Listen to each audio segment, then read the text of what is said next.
کیا، مال کو جمع کرنے میں نہ میں نے نماز کو اہمیت دی، نہ میں نے زکوٰۃ کو اہمیت دی، نہ میں نے روزے اور حج کو اہمیت دی، نہ اللہ کے حق کو اہمیت دی، نہ لوگوں کے حقوق کو اہمیت دی، بس مال جمع کرنے میں لگا رہا، اور یہ مال کچھ بھی کام نہیں آیا۔ اور حکومت اور اقتدار میرے پاس تھا، آج وہ بھی کام نہیں آ رہا ہے۔ انسان صحیح راستے سے ہٹتا ہے نا، وہ بھی انہی دونوں چیزوں کی وجہ سے۔ مال زیادہ آ گیا، دولت آ گئی تو انسان مال کے نشے میں مبتلا ہو جاتا ہے، صحیح راستے کو چھوڑ دیتا ہے، یا پھر پاور انسان کے پاس آ جائے، حکومت آ جائے۔ بہت کم ایسا ہوتا ہے کسی انسان کو پاور مل جائے، حکومت مل جائے، اقتدار مل جائے، بادشاہت مل جائے، کرسی مل جائے، اور اس کے بعد وہ انسانی جامے سے باہر نہ ہو، ایسا بہت کم ہوتا ہے۔ انسان حکومت ملنے کے بعد حکومت کے غرور میں مبتلا ہو جاتا ہے، اور اکثر وہ ناانصافیاں کرتا ہے، انسانوں کا استحصال کرتا ہے۔ وَلَمْ أَدْرِ مَا حِسَابِيَهْ يَا لَيْتَهَا كَانَتِ الْقَاضِيَةَ مَا أَغْنَى عَنِّي مَالِيَهْ هَلَكَ عَنِّي سُلْطَانِيَهْ۔ آج کے درس کا آغاز ہم اللہ کے فضل و کرم سے سورۃ الحاقہ کی آیت نمبر 24 سے کر رہے ہیں۔ اس سے پہلے جو آیتیں گزشتہ درس میں ہم نے پڑھی تھی، اس میں اس بات کا ذکر تھا کہ یہ جو دنیا کا نظام ہے یہ ایک دن ختم ہو جائے گا، اور سارے انسانوں کو اللہ کے دربار میں حاضر ہونا ہے اور ان کی پیشی ہونی ہے۔ پیشی ہونے کے بعد اللہ کی طرف سے فیصلے سنائے جائیں گے، اور اس میں لوگ دو طرح کے ہو جائیں گے۔ کچھ لوگ ایسے ہوں گے جن کا نامہ اعمال، جن کا رزلٹ دائیں ہاتھ میں دیا جائے گا، ان کے ساتھ کیا معاملہ ہوگا وہ پچھلے درس میں ہم پڑھ چکے ہیں۔ ابھی جو آیتیں پڑھی اس میں اللہ تعالیٰ نے ارشاد فرمایا وَأَمَّا مَنْ أُوتِيَ كِتَابَهُ بِشِمَالِهِ، اور رہے وہ لوگ جن کا نامہ اعمال ان کے بائیں ہاتھ میں دیا جائے گا، فَيَقُولُ يَا لَيْتَنِي لَمْ أُوتَ كِتَابِيَهْ، تو وہ کہے گا کہ کاش میرا نامہ اعمال مجھے نہ دیا جاتا۔ ظاہر سی بات ہے امتحان میں جو آدمی فیل ہو جائے تو جب رزلٹ آتا ہے، لسٹ لگتی ہے، تو فہرست میں لسٹ میں سب کا نام آتا ہے، کامیاب ہونے والوں کا بھی اور ناکاموں کا بھی۔ تو آخرت میں بھی کامیاب ہونے والے اور ناکام لوگوں کی لسٹ نکالی جائے گی، اس میں ناکام لوگوں کا بھی نام ہوگا۔ وہ تمنا کریں گے ہمارا نامہ اعمال نہ دیا جاتا۔ وَلَمْ أَدْرِ مَا حِسَابِيَهْ، اور نہ میں یہ جان پاتا کہ میرا حساب کتاب کیا ہے۔ یا لیتہا کانت القاضیہ، کاش موت ہی ختم کر دینے والی ہوتی۔ یعنی ایک مرتبہ جب موت آ گئی تھی تو اب دوبارہ مجھے زندہ نہ کیا جاتا، دوبارہ مجھے زندگی نہ دی جاتی، بس وہ موت ہی آخری موت ہوتی۔ علماء کرام نے لکھا کہ انسان کا معاملہ بھی عجیب ہے۔ اس دنیا میں سب سے زیادہ ناپسند جس چیز کو وہ کرتا تھا وہ موت کو ہی کرتا تھا، کہ موت نہ آئے۔ ہر انسان موت سے دور بھاگتا ہے، موت کو ناپسند کرتا ہے، لیکن کل قیامت کے دن جب دوبارہ اٹھایا جائے گا، اور جس انسان نے اس دن کے لیے تیاری نہ کی ہوگی تو وہ جو اپنا انجام دیکھے گا نا، اس کا انجام اس کو آنکھوں کے سامنے نظر آ رہا ہوگا، اس کو دیکھ کر وہ یہ تمنا کرے گا کاش موت ہی آخری موت ہوتی، یہ دوبارہ مجھے زندگی نہ ملتی۔ ما اغنا عنی مالیہ، پھر کہے گا میرا مال میرے کچھ کام نہ آیا، اہلک عنی سلطانیہ، اور میری حکومت، میری بادشاہت، میرا اقتدار مجھ سے ہلاک ہو گیا، ختم ہو گیا۔ دنیا کے اندر دو چیزیں ہیں جن کے لیے انسان دوڑ بھاگ کرتا ہے، محنت کرتا ہے، جد و جہد کرتا ہے، دن رات ایک کر دیتا ہے۔ ایک تو مال اور دولت کے اکٹھا کرنے میں، دوسرا اپنا پاور، اقتدار، حکومت، حیثیت اور اسٹیٹس کو بنانے میں۔ ان دو چیزوں کے لیے انسان محنت کرتا ہے، اور یہ دو چیزیں ایسی ہیں جو انسان کے لیے دنیا میں اس کی پریشانیوں کے، مصیبتوں کے حل کرنے میں مدد کرتی ہے۔ دولت کے ذریعے سے پریشانی دور ہوتی ہے، یا اقتدار، حکومت اور پاور کے ذریعے سے۔ تو قیامت کے دن جو ہے نا، انسان تمنا کرے گا کہ یہ دونوں، انسان یہ ظاہر کرے گا، افسوس کرے گا کہ یہ دونوں چیزیں میرے کام نہ آئی۔ ما اغنا عنی مالیہ، مال، دولت جس کے ذریعے سے انسان دنیا کے اندر بہت ساری پریشانیوں سے بچ جاتا ہے، اس کی بہت ساری پرابلمیں یہ سولو ہو جاتی ہے، حل ہو جاتی ہے، لیکن کہے گا اس مال کی خاطر میں نے پتہ نہیں کیا کیا کیا۔ مال کو جمع کرنے میں نہ میں نے نماز کو اہمیت دی، نہ میں نے زکوٰۃ کو اہمیت دی، نہ میں نے روزے اور حج کو اہمیت دی، نہ اللہ کے حق کو اہمیت دی، نہ لوگوں کے حقوق کو اہمیت دی، بس مال جمع کرنے میں لگا رہا، آج یہ مال کچھ بھی کام نہیں آیا۔ اور حکومت اور اقتدار میرے پاس تھا، آج وہ بھی کام نہیں آ رہا ہے۔ انسان صحیح راستے سے ہٹتا ہے نا، وہ بھی انہی دونوں چیزوں کی وجہ سے۔ مال زیادہ آ گیا، دولت آ گئی، تو انسان مال کے نشے میں مبتلا ہو جاتا ہے، صحیح راستے کو چھوڑ دیتا ہے۔ یا پھر پاور انسان کے پاس آ جائے، حکومت آ جائے، بہت کم ایسا ہوتا ہے کسی انسان کو پاور مل جائے، حکومت مل جائے، اقتدار مل جائے، بادشاہت مل جائے، کرسی مل جائے، اور اس کے بعد وہ انسانی جامے سے باہر نہ ہو، ایسا بہت کم ہوتا ہے۔ انسان حکومت ملنے کے بعد حکومت کے غرور میں مبتلا ہو جاتا ہے، اور اکثر وہ ناانصافیاں کرتا ہے، انسانوں کا استحصال کرتا ہے، دوسروں کو کمزور کرتا ہے، اور ان کے ساتھ ناانصافی کا معاملہ کرتا ہے۔ آج بھی آپ دیکھ لیں، کسی انسان کی مثال دیکھ لیں، یا کسی گروہ، کسی جماعت، کسی پارٹی کو دیکھ لیں، حکومت جب آ جاتی ہے نا تو پھر وہ منمانی کرتے ہیں، پھر وہ ظلم کا راستہ اپناتے ہیں، پھر قانون کیا چیز ہے، عدالت کیا چیز ہے، اور کسی بھی مسئلے کو حل کرنے میں ایک پروسیس ہوتا ہے، مرحلہ ہوتا ہے، ان سب کو طے کرنا ہوتا ہے، نہیں بس سیدھا جو کچھ کرنا ہے وہ کر ڈالو۔ ابھی ہمارے پاس اقتدار ہے، حکومت ہے، ہمارے سامنے تو ہمارے ملک کی مثالیں موجود ہیں۔ یہ انسان کی فطرت میں داخل ہے، ذرا سا پاور ملتے ہی وہ اس کے غرور میں اور گھمنڈ میں مبتلا ہو جاتا ہے، لیکن یہی سلطنت کل کام نہیں آئے گی، کہے گا یہ مجھ سے ہلاک ہو گئی، ختم ہو گئی۔ اللہ تعالیٰ کی طرف سے کہا جائے گا خذوہ فغلوہ ثم الجحیم صلوہ، پکڑو اس کو، جکڑو بیڑیوں میں، اور پھر جہنم میں، دہکتی ہوئی آگ میں، الجحیم دہکتی ہوئی آگ میں اس کو جھونک دو۔ ثم فی سلسلۃ ذرعها 70 ذراعا فاسلکوہ، پھر ایک زنجیر میں جس کی لمبائی 70 ہاتھ ہوگی، 70 ذراعا فاسلکوہ، اس زنجیر میں اس کو جکڑ دو، باندھ دو۔ اتنی لمبی زنجیر اس میں جکڑنا، یہ اس کی تذلیل کے لیے اور اس کی رسوائی کے لیے ہوگا، اور پھر اس کے بارے میں کہا جائے گا اس کو جہنم میں ڈال دو۔ جرم کیا تھا؟ اس کا جرم کیا ہے کہ اس کے جکڑا جا رہا ہے، پکڑا جا رہا ہے، دہکتی ہوئی آگ میں ڈالا جا رہا ہے؟ دو چیزیں اس کے اندر تھی۔ پہلی چیز انہ کان لا یؤمن باللہ العظیم ولا یحض علی طعام المسکین، ایک تو یہ عظمت والے اللہ پر ایمان و یقین نہیں رکھتا تھا، توحید کو نہیں مانتا تھا، اور دوسرا مسکینوں کے کھانے پر ترغیب نہیں دیتا تھا، دوسروں کو آمادہ نہیں کرتا تھا، شوق نہیں دلاتا تھا۔ یہ دو کام وہ نہیں کیا کرتا تھا۔ ہمارے ایک بڑے عالم گزرے ہیں، قرآن کی تفسیر بیان کرنے والے امام رازی رحمۃ اللہ علیہ، جو 6 صدی کے اخیر کے اور 7ویں صدی کے شروع کے ہیں۔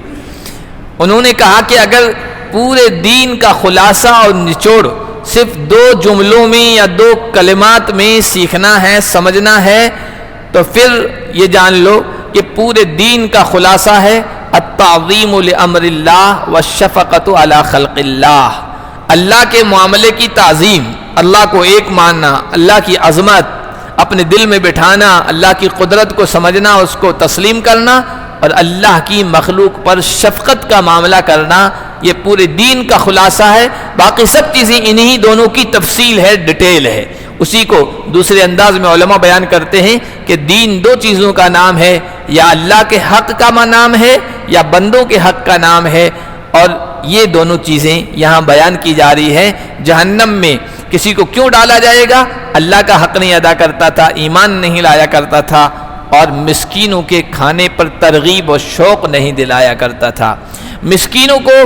کھلانے سے مراد یہ نہیں کہ صرف کھانا کھلایا جائے، بلکہ مسکین کو کھانا کھلانے اور دینے سے مراد یہ ہے کہ مسکین کو اپنے پاؤں پر کھڑا کیا جائے۔ آج ہمارے معاشرے اور سماج میں اس چیز کی کمی ہے۔ مسکینوں، یتیموں، غریبوں، محتاجوں، ضرورت مندوں، بیواؤں، ان کا خیال تو ہم رکھتے ہیں، زکوٰۃ نکالتے ہیں تو بھی دیتے ہیں، صدقہ خیرات بھی دیتے ہیں، تعاون کرتے ہیں، مدد کرتے ہیں، لیکن یہ صدقہ خیرات وقتی طور پر ان کی ضرورت کو پورا کرتا ہے، ہمیشہ کے لیے نہیں۔ اسلام کا تو مقصد اور اس کا مدعا یہ ہے جو غریب و محتاج ہیں، سوسائٹی میں جو ضرورت مند ہیں نا، ان کو اس طرح دیا جائے کہ وہ خود اپنے پیروں پر کھڑے ہو جائیں، ان کو باعزت ان کے لیے روٹی کا انتظام کیا جائے، باعزت روزگار کا انتظام کیا جائے۔ آج کل جو ہم دے رہے ہیں نا، اس سے ان کی ضرورت تو پوری ہو رہی ہے، لیکن گداگری کا، سوال کا دروازہ کھولا جا رہا ہے۔ وہ پھر ہمیشہ مانگنے والے ہی بنتے ہیں، ہاتھ پھیلانے والے بنتے ہیں، اپنے پیروں پر کھڑے نہیں ہو پاتے ہیں۔ تو گداگری اور سوال کرنا، مانگتے رہنا، یہ اسلام میں پسندیدہ چیز نہیں ہے، یہ اسلام میں پسندیدہ چیز نہیں ہے۔ گداگری کا تو دروازہ بند ہونا چاہیے، اس طرح ان کو دیں کہ وہ اپنے پیر پر کھڑے ہو جائیں، بلکہ دوسروں کو دینے والے بن جائیں۔ تو یہ نہیں ہو رہا ہے۔ آج آپ دیکھیے ہر معاشرے اور سماج میں اپنے طور پر بھی اور ایسے بھی لوگ اس کا انتظام تو کرتے ہیں، خیال تو کرتے ہیں کہ محتاجوں کو دیا جائے، ان کی مدد کی جائے، لیکن اس طرح دے رہے ہیں کہ سالہ سال ہو گئے وہ مانگتے ہی رہتے ہیں، وہ ان کی ضرورت پوری ہو ہی نہیں رہی ہے، وہ اپنے پیروں پر نہیں کھڑے ہو پا رہے ہیں۔ تو مسکین کو کھلانے سے مراد یہ ہے کہ ان کی باعزت روزگار کا انتظام کیا جائے، ان کو اپنے پیروں پر کھڑا کیا جائے، اور یہ بہت اہم چیز ہے۔ وہ معاشرہ، وہ سوسائٹی، وہ سماج انتہائی ذلیل ہے جو مسکینوں، غریبوں، حاجت مندوں اور ضرورت مندوں کی دستگیری نہ کرے، ان کا ہاتھ نہ پکڑے، ان کو اپنے برابر کھڑا نہ کرے، اور ان کی ضرورتوں کا لحاظ کر کے ان کے لیے عزت کی روٹی کا انتظام نہ کرے۔ اس لیے یہ 2 جرم جو ہے نا بہت سنگین ہے، ایک تو اللہ کی توحید کو نہ ماننا، دوسرا ضرورت مندوں کو، معاشرے میں جو کمزور لوگ ہیں ان کا خیال نہ کرنا۔ تو فرمایا یہ 2 کام وہ نہیں کرتا تھا، اس لیے جہنم میں ڈالا جا رہا ہے۔ فَلَيْسَ لَهُ الْيَوْمَ هَاهُنَا حَمِيمٌ وَلَا طَعَامٌ إِلَّا مِنْ غِسْلِينٍ، آج اس کے لیے یہاں پر نہیں ہے کوئی جگری دوست اور نہ کھانا سوائے غسلین کے۔ غسلین کہتے ہیں پیپ، خون اور زخموں سے جو چیز رستی ہے اس کے دھون کو، اس کے مجموعے کو، اس کے معجون کو، تو غسلین کا اس کے لیے کھانا ہوگا، اور جو گنہگاروں اور پاپیوں کے علاوہ کوئی نہیں کھائے گا، اس کو استعمال نہیں کرے گا۔ دیکھیے کوئی بھی انسان جب کمزور پڑتا ہے، بیماری کے لحاظ سے غم اور ٹینشن میں مبتلا ہو جائے، بھوک کے لحاظ سے کمزور پڑ جائے، تو 2 چیزیں اس کے کام آتی ہے۔ ایک تو اس کے جگری دوست ہو، اس کے لوگوں سے اچھے تعلقات ہو، تو وہ غم، ٹینشن، فکر، مصیبت کے وقت اس کے ساتھ کھڑے ہوتے ہیں، اس کی حوصلہ افزائی کرتے ہیں، غم گساری کرتے ہیں، حوصلہ دینے والی باتیں کرتے ہیں، یا پھر اچھا کھانا جو بیماری میں وہ استعمال کرے اور اس کے اندر انرجی آئے، قوت آئے، طاقت آئے۔ کل قیامت کے دن مجرموں کے بارے میں کہا کہ نہ وہاں کوئی ان کا جگری دوست ہوگا جو ان کے حوصلوں کو بڑھائے، اور نہ کھانا ہوگا کہ جس کی وجہ سے اس کی جسم میں توانائی، قوت اور انرجی پیدا ہو۔ کھانا بھی غسلین کا ہوگا۔ آگے ہم پڑھیں گے سورۃ الغاشیہ میں، اما پارہ میں، کہ لا یسمن ولا یغنی من جو، جہنمیوں کو ایسا کھانا دیا جائے گا نہ وہ جسم میں طاقت پیدا کرے گا، قوت پیدا کرے گا، نہ جسم کو موٹا کر پائے گا اور نہ بھوک کو دور کر پائے گا، ایسا کھانا دیا جائے گا۔ فلا اقسم بما تبصرون وما لا تبصرون۔ آگے اللہ نے قرآن کی حقانیت، سچائی اور نبی پاک صلی اللہ علیہ وسلم کی صداقت کے بارے میں ذکر کیا ہے۔ اللہ فرما رہے میں قسم کھاتا ہوں ان چیزوں کی جن کو تم دیکھتے ہو اور ان چیزوں کی جو تم نہیں دیکھتے ہو۔ یہ دنیا جو ہے اس کی بہت ساری چیزیں ایسی ہے جو ہمیں دکھ رہی ہے، نظر آ رہی ہے، ان آنکھوں سے اس کا ہم مشاہدہ کر رہے ہیں، دیکھ رہے ہیں، اور کچھ حقیقتیں ایسی ہیں جو ابھی تک لوگوں کی نگاہوں میں نہیں آئی۔ کائنات میں آج کی ترقی یافتہ جو ہے مشینریاں ہیں، اس کے ذریعے سے بہت کچھ معلوم کیا جا سکا ہے، بہت چیزوں تک پہنچا جا سکا ہے۔ چاند پر کمندیں ڈالی گئی ہے، سیارے، ستارے، گلیکسیاں معلوم کی جا سکی ہیں، لیکن ابھی بھی سائنسداں بہت ساری کائنات کی چیزوں تک نہیں پہنچ سکے ہیں۔ یہ قرآن ہے جس نے اس کی طرف اشارہ کیا ہے کہ بہت ساری چیزیں ایسی ہیں جن تک تم پہنچ گئے ہو، تمہیں نظر آ رہی ہے، اور بہت ساری چیزیں ایسی ہیں میری قدرت کی نشانیاں جو تمہیں نظر نہیں آ رہی ہیں ابھی تک، میں ان سب کی قسم کھاتا ہوں۔ اور اللہ ایسی چیزوں کی قسم کھاتے ہیں جو عظیم ہوتی ہے، جو اہم ہوتی ہے، اور ان چیزوں کی قسم کھا کر اللہ قرآن کے بارے میں کہہ رہے ہیں انہ لقول رسول کریم، یہ ایک معزز پیغمبر کی بات ہے۔ معزز پیغمبر، رسول قاصد کو کہتے ہیں، پیغام لانے والا، میسنجر، اور کریم کے معنی شریف، معزز، عزت والا۔ کون مراد ہے؟ نبی پاک صلی اللہ علیہ وسلم کی ذات بھی مراد ہے، بعض حضرات نے جبرائیل امین بھی مراد لیا ہے کہ یہ لانے والے جبرائیل امین ہیں، یا یہ جو پیش کر رہے ہیں نا، یہ معزز پیغمبر یعنی محمد الرسول اللہ صلی اللہ علیہ وسلم کی بات ہے۔ وما هو بقول الشاعر، اور ظاہر سی بات ہے نبی پاک صلی اللہ علیہ وسلم کی بات اپنی بات نہیں ہے، گفتئے اللہ بود، گرچہ از حلقوم عبداللہ بود، ان کا کہا ہوا، یہ محمد الرسول اللہ کا کہا ہوا، یہ اللہ کا کہا ہوا ہے، اگرچہ عبداللہ یعنی اللہ کے بندے کی حلق سے اور اس کی زبان سے نکلے ہوئے جملے ہیں، کلمات ہیں، لیکن ہیں وہ اللہ کی کلمات، اللہ کی بات، اللہ کا پیغام، اس لیے کہ وما ينطق عن الهوى ان هو الا وحی یوحى، یہ پیغمبر جو ہے یہ اپنی خواہش سے نہیں بولتے ہیں، اپنی من مرضی سے نہیں بولتے ہیں، یہ وحی ہے جو ان کے دل میں ڈالی جا رہی ہے، اللہ کی طرف سے ان تک پہنچائی جا رہی ہے۔ تو یہ ایک معزز رسول کا قول ہے، وما هو بقول الشاعر قلیلا ما تؤمنون ولا بقول کاہن قلیلا ما تذکرون، یہ شاعر کا کلام نہیں ہے، یہ کاہن کی گفتگو نہیں ہے۔ نبی پاک صلی اللہ علیہ وسلم جب حج کا موسم آتا تھا نا، تو حج کے موسم میں عرب کے اطراف سے، اکناف سے لوگ آتے تھے۔ جاہلیت میں بھی لوگ حج کیا کرتے تھے، عمرہ بھی کیا کرتے تھے، تو اللہ کے نبی صلی اللہ علیہ وسلم ایسے موقعوں کو گولڈن چانس سمجھتے تھے، لوگ آ رہے ہیں، بیت اللہ کا رخ کر رہے ہیں، تو اللہ کے نبی جہاں جہاں وہ ڈیرا ڈالے ہوتے تھے، قافلے ان کے رکے ہوتے تھے، مینا کی وادیوں میں، گھاٹیوں میں، میدانوں میں، سنگریزوں والے علاقوں میں، اللہ کے نبی ان کے خیموں میں جاتے تھے، دن میں جاتے تھے، رات میں جاتے تھے، اپنا پیغام پہنچاتے تھے، اور اسی نے مدینہ کی طرف ہجرت کا راستہ کھولا تھا۔ مدینہ کے لوگ آئے ہوئے تھے مینا میں، وہاں گھاٹی میں، عقبہ میں، اللہ کے نبی گئے، پیغام پہنچایا، ان کو بات اچھی لگی، انہوں نے اسلام قبول کر لیا، آپ کی بات مان لی۔ پھر دوسرے سال کچھ اور آئے، اللہ کے نبی پہ ہاتھ پر بیعت کی، پھر اللہ کے نبی سے کہا یہاں آپ کا پیغام یہ لوگ نہیں سن رہے ہیں، آپ مدینے آ جائیے۔ تو یہی حج کے قافلوں کے ذریعے سے مدینہ کا راستہ ہموار ہوا تھا۔ تو حج کا موسم آیا تو اس سے پہلے اب بے چینی پھیل گئی مکہ کے مشرکوں اور کافروں میں کہ لوگ آ رہے ہیں اور یہ اپنا پیغام پھیلائیں گے، تو لوگ تو متاثر ہوں گے، اس لیے کیسے ان سے روکا جائے، ان کے پیغام تک لوگ نہ پہنچیں، دور ہی رہی ان سے، کیسے روکا جائے۔ تو میٹنگ ہوئی، میٹنگ میں ولید بن مغیرہ جو سردار تھا، اس نے کہا کہ اپنی اپنی رائے دو، اپنا اپنا مشورہ دو کہ ہم لوگوں کو کیا کہیں کہ لوگ محمد رسول اللہ سے دور رہیں۔ تو بہت سارے لوگوں نے اپنی اپنی رائے پیش کی، ان میں سے کسی نے کہا کہ ہم یہ کہیں گے کہ یہ رسول ہے،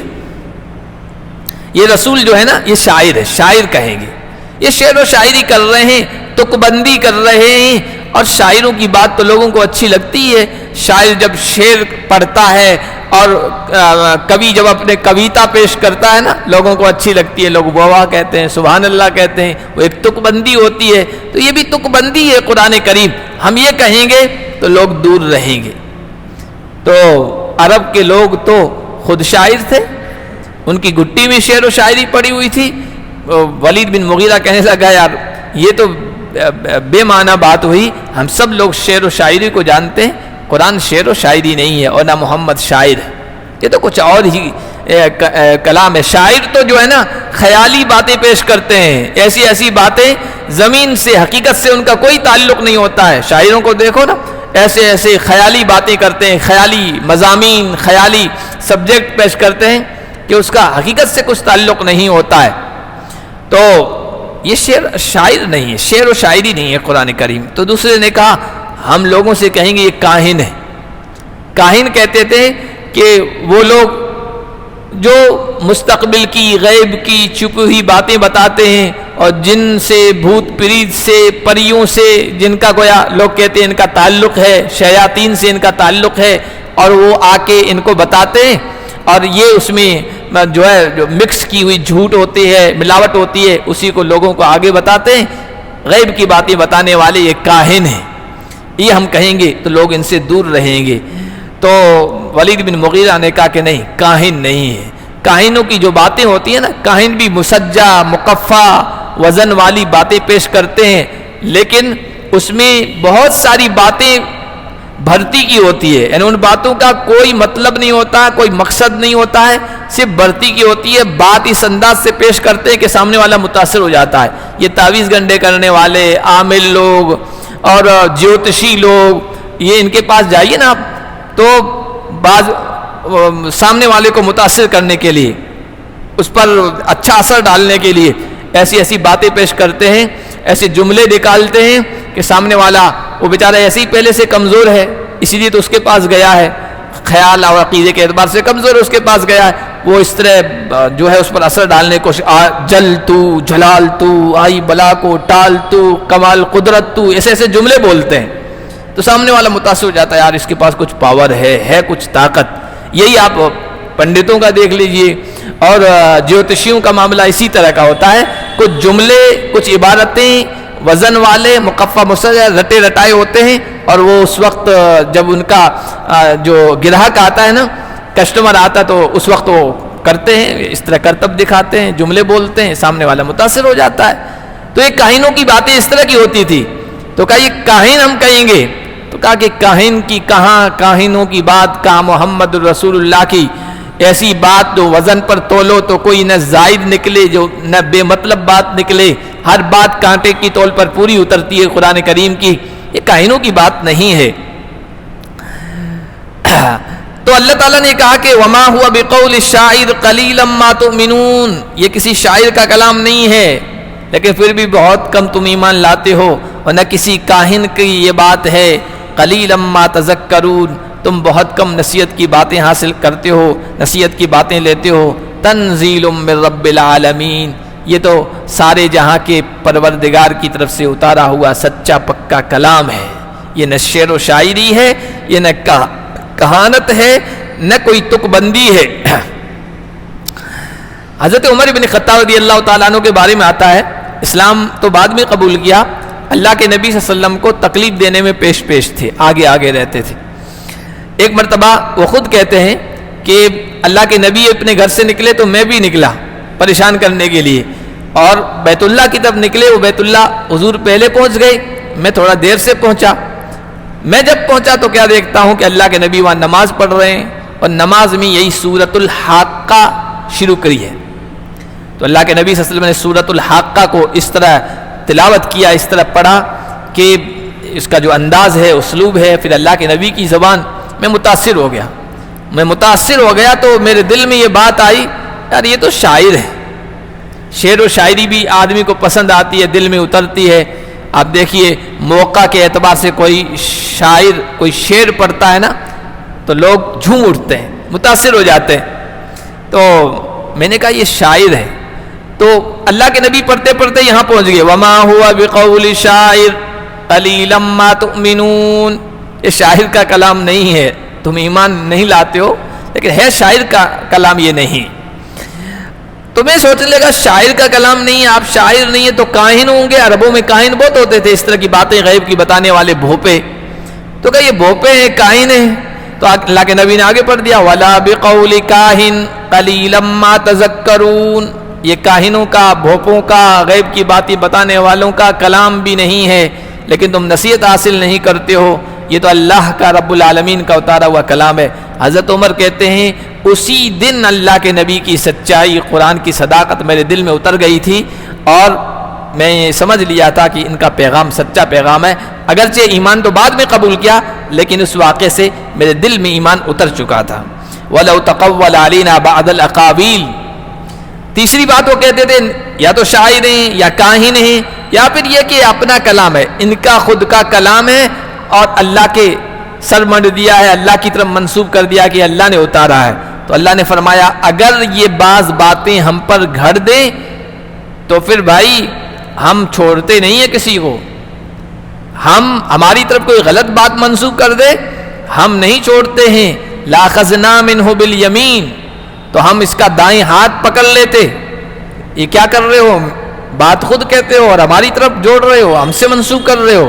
ثُمَّ لَقَطَعْنَا مِنْهُ الْوَتِينَ، اور پھر ہم اس کی شہرت کاٹ دیتے۔ لیکن ظاہر سی بات ہے یہ جھوٹے نہیں، نہ جھوٹی بات میری طرف منسوب کی ہے۔ اللہ کا یہ اتنا اہم جملہ، اتنی اہم بات کہ ہم اس کا ہاتھ پکڑ لیتے، پوچھتے کیا کر رہے ہو، اس کی شہرت کاٹ دیتے، لیکن یہ سچے ہیں، یہ کوئی غلط بات میری طرف منسوب نہیں کر رہے ہیں، یہ سچا پیغام ہے جو میری طرف سے آیا ہے۔ فَمَا مِنْكُمْ مِنْ أَحْدٍ عَنْهُ حَاجِزِينَ، تم میں سے کوئی بھی اس سے روکنے والا نہیں ہے۔ وَإِنَّهُ لَتَذْكِرَةٌ لِّلْمُتَّقِينَ، اور جان لو کہ یہ جو پیش کر رہے ہیں یہ متقیوں کے لیے نصیحت کی بات ہے، متقیوں کے لیے نہیں، ساری انسانیت کے لیے، سارے انسانوں کے لیے، لیکن جو متقی ہیں، ایمان والے ہیں، وہی اس سے نصیحت حاصل کرتے ہیں۔ وَإِنَّا لَنَعْلَمُ أَنَّ مِنْكُمْ مُكَذِّبِينَ، اللہ نے آگے یہ بھی فرما دیا ہم جانتے ہیں، بے شک اِنَّا لَنَعْلَمُ، بے شک یقیناً ہمیں پتہ ہے، علم ہے کہ تم میں سے جھٹلانے والے ہیں، آج بھی جھٹلا رہے ہیں،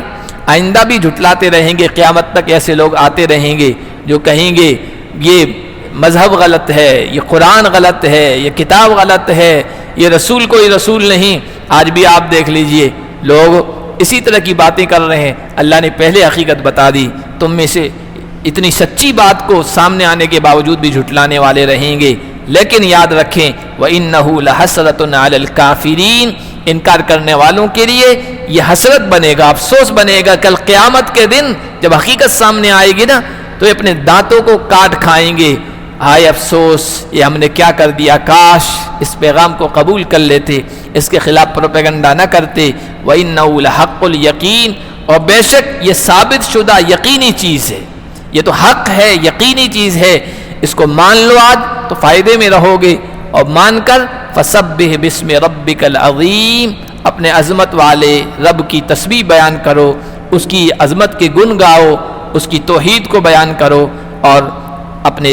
عظمت والے شان والے رب کے نام کی تسبیح بیان کرو، اس کو مان لو۔ اللہ پاک ہم سب کو قرآن کریم کو سمجھنے کی اور اس کے پیغام کو تسلیم کرنے کی، ماننے کی توفیق عطا فرمائے۔